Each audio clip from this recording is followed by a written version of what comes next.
Good evening dear student. I am Pradeep Kumar Sahu, assistant professor horticulture, Bharati college of agriculture Durg.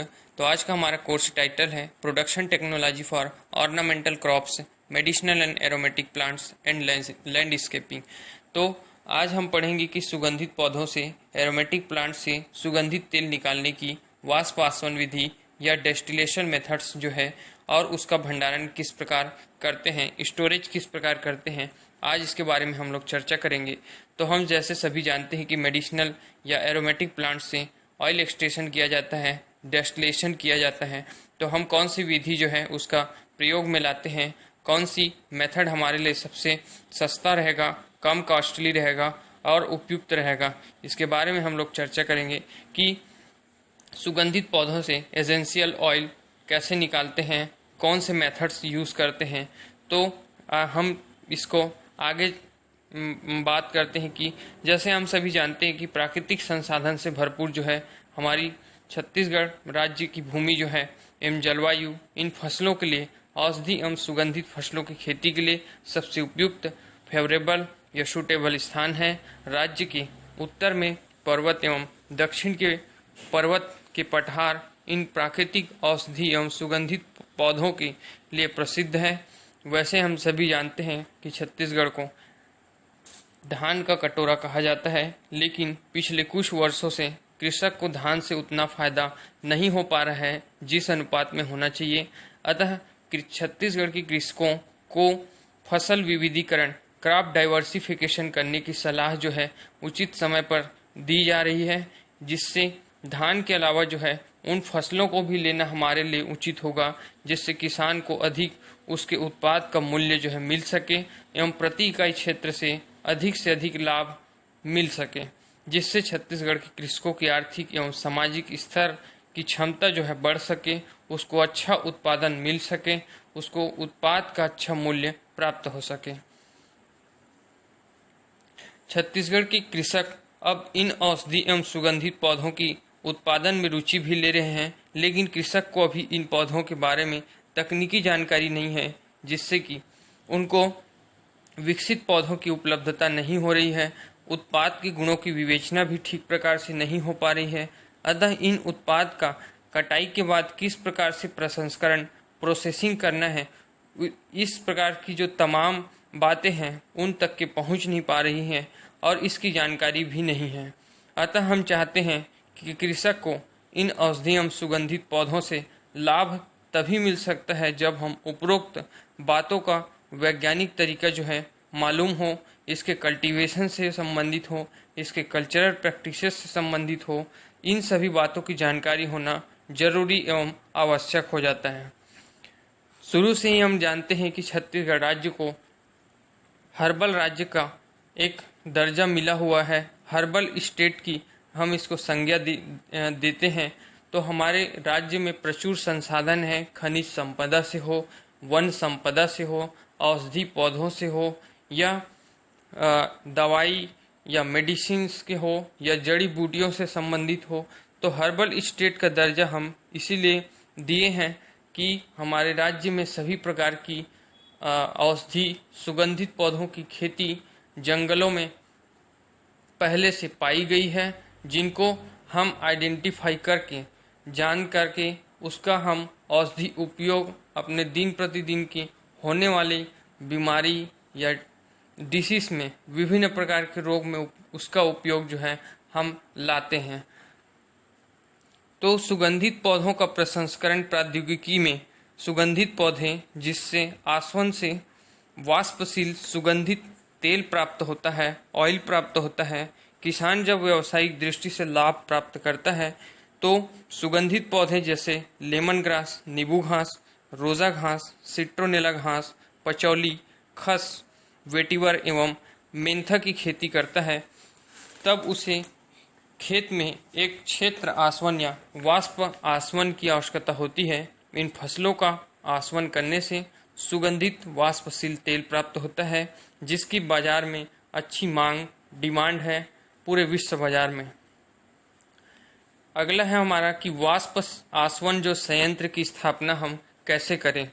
तो सुगंधित पौधों से प्राप्त वाष्पशील तेल जो सौंदर्य प्रसाधन कॉस्मेटिक आइटम्स जैसे कि क्रीम, साबुन, सोप्स और भी चीज़ें हैं जैसे पान, तंबाकू, भोजन आदि को सुगंधित करने एवं औषधि के रूप में प्रयुक्त होते हैं। इससे इनका महत्व जो है पूरे विश्व बाजार में है। सुगंधित तेलों का उपयोग सौंदर्य प्रसाधन एवं औषधि उद्योग में बढ़ने से इसकी मांग जो है पूरे विश्व बाजार में बढ़ती जा रही है। छत्तीसगढ़ में मुख्य रूप से सुगंधित पौधे लेमन ग्रास, रोजा घास, सिट्रोनेला, मेंथा, पचौली की खेती जो है मुख्य फसल के रूप में किया जा सकता है या लिया जा सकता है, जिससे कि सुगंधित तेल निकाला जा सकता है। कृषकों को वाष्प आसवन संयंत्र की स्थापना हेतु उचित जानकारी होना चाहिए ताकि वे सुगंधित फसलों की उत्पाद से अच्छी गुणवत्ता का अधिक मात्रा में सुगंधित तेल प्राप्त कर सके, जिससे इन्हें ज़्यादा से ज़्यादा आर्थिक लाभ हो सके एवं इस संबंध में उसको जानकारी भी उपलब्ध। अब हम जानते हैं कि अधिकांश तेलों का जो उत्पादन है आसवन विधि द्वारा ही किया जाता है। यह एक सबसे आसान एवं आर्थिक दृष्टि से लाभदायक विधि है। सामान्यतः हम इस विधि का उपयोग जो है तेलों के उत्पादन ऑयल एक्सट्रैक्शन के लिए करते हैं, जो निम्न प्रकार से हम जैसे उपयोग में लाते हैं। तो विधियां हैं, फर्स्ट मेथड है जल आसवन जिसको हाइड्रो डेस्टिलेशन मेथड कहते हैं।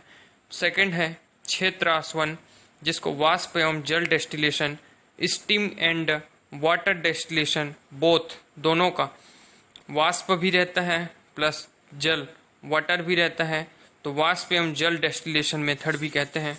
और तीसरा है हमारा मेथड है वाष्प आसवन स्टीम डेस्टिलेशन मेथड, और चौथा है हमारा हाइड्रो डिफ्यूजन मेथड। तो हम इसके बारे में पूरा क्रमशः एक एक करके चर्चा करेंगे कि पहला है हमारा जल आसवन वाटर डेस्टिलेशन मेथड। तो इस मेथड के बारे में हम जानते हैं कि इस विधि में सगंध पौध सामग्री एरोमेटिक जो प्लांट मटेरियल है उसको पानी के साथ उबालते हैं तथा वाष्प को द्रवित कंडेंस कर लिया जाता है। बाद में तेल को ऑयल को जो है द्रवित पानी से अलग कर लिया जाता है।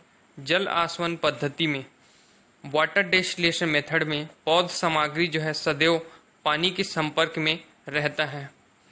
महत्वपूर्ण बात यह है कि प्लेग जिसमें कि पानी जो है उबाला जाता है उसमें सदैव पानी इतनी मात्रा में रखना चाहिए कि आसवन खत्म होने तक, मतलब डेस्टिलेशन खत्म होने तक पानी जो है कम नहीं पड़ना चाहिए, अन्यथा पौध सामग्री हमारे जो एरोमेटिक प्लांट के जो मटेरियल्स है उसके जलने से तेल की सुगंध में जलने की महक आ सकती है और तेल की जो गुणवत्ता क्वालिटी है वो भी खराब हो सकती है। तो इस प्रकार हम देखते हैं कि जल आसवन वाटर डेस्टिलेशन मेथड में हमेशा जो है पानी को हमेशा वाष्प से कंडेंस कर लिया जाता है, तेल जो है द्रवित पानी जो है अलग कर लिया जाता है, और जो हमारा प्लांट मटेरियल हम जो डाले रहते हैं ऑयल जिससे निकलता रहता है वो हमेशा पानी के संपर्क में रहता है, जिससे उतना ही पानी होना चाहिए पूरे डेस्टिलेशन होने तक के जितना हमारा जब तक कि ऑयल जो है एक्सट्रैक्शन नहीं हो जाता है।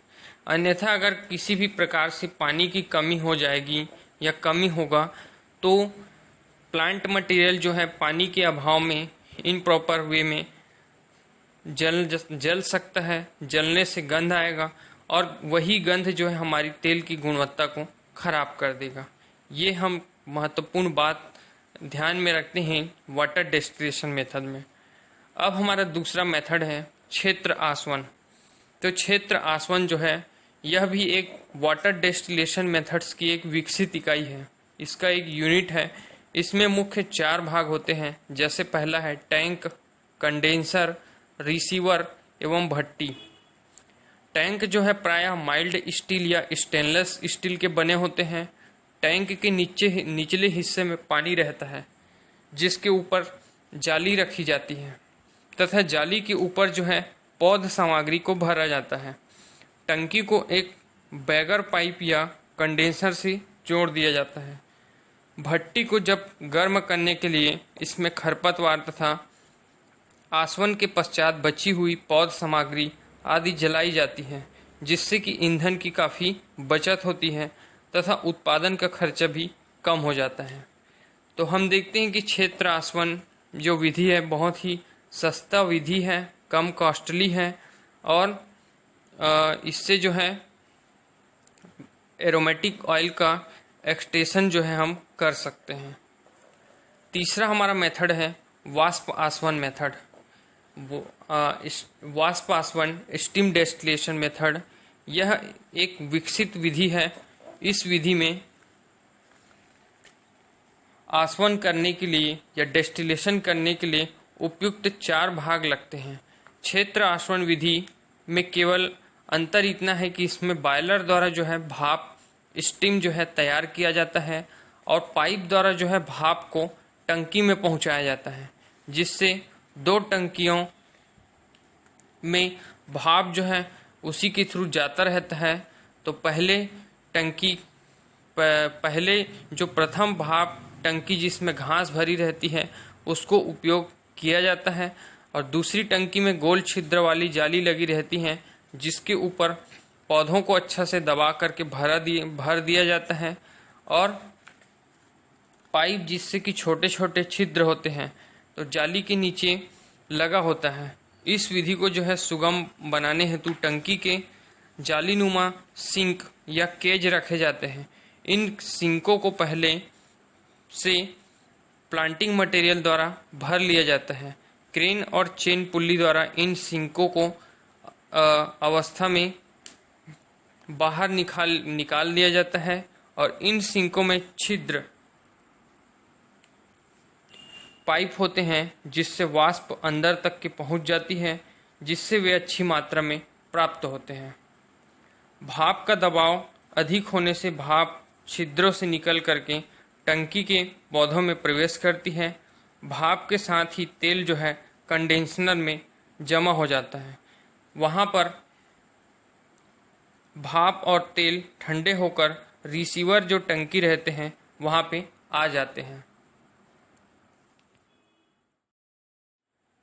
इसी में अगला है वाष्प डेस्टिलेशन। हम देख रहे थे कि वाष्प डेस्टिलेशन में कंडेंसर में जब तेल जो है आ जाता है तो वहाँ से वह भाप और तेल जो है ठंडे होकर रिसीवर जो कंटेनर है उसमें आ करके जमा होने लगता है, जहाँ तेल और पानी जो है अलग अलग हो जाते हैं।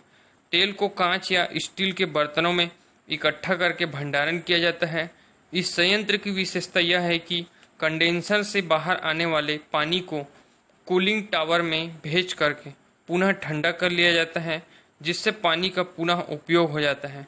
दूसरी विशेषता यह है कि टंकी के ढक्कन के ऊपर जो है गुजनेक होती है, जिसमें तेल और वाष्प जो है ठंडा किया जाता है।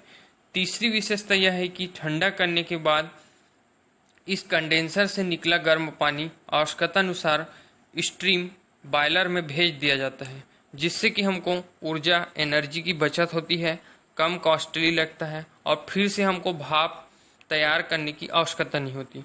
बॉयलर में वाष्प बनाने के लिए लकड़ी या सूखी जली घास का उपयोग जो है हम कर सकते हैं। अब हम देखते हैं कि डेस्टिलेशन कर रहे हैं उसकी क्या क्या विशेषताएं होनी चाहिए।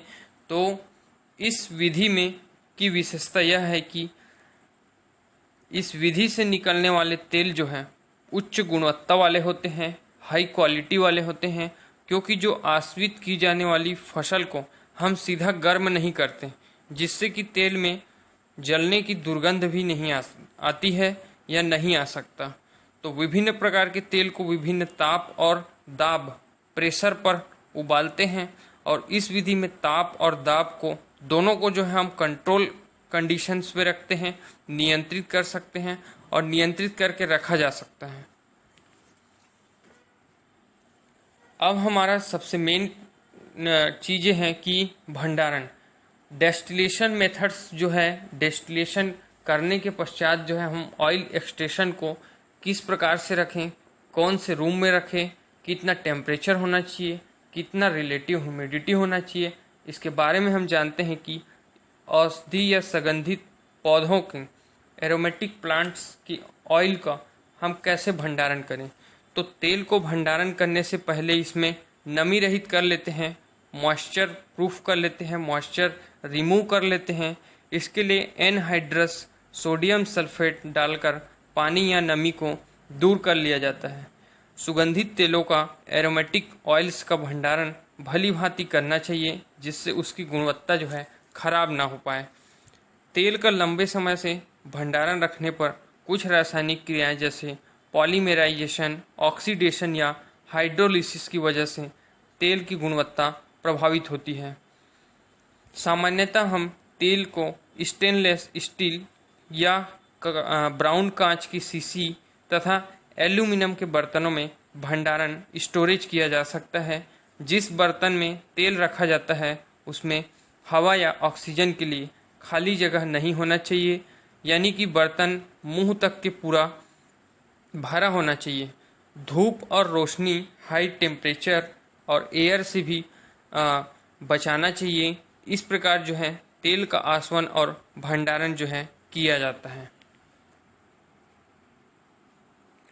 तो हम देखें कि आज जो है पूरा जो है एरोमेटिक प्लांट से, सुगंधित पौधों से तेल कैसे निकाला जाता है, उसकी कौन कौन सी विधियां हैं, कौन कौन से मेथड्स हैं, कौन से मेथड्स हमारे लिए उपयोगी है, कम कॉस्टली है, इसके बारे में हम आज पूरा क्लास से देखें कि कौन से मेथड से हम तेल निकालने पर हमारी तेल की गुणवत्ता अच्छी मिलती है, कैसे उसको स्टोरेज करके रखना है, किस प्रकार की उसके लिए कंटेनर का यूज़ करना है, जिससे कि हमारा तेल का मूल्य जो है अच्छा मिल सके और उसकी क्वालिटी जो है ख़राब ना हो पाए।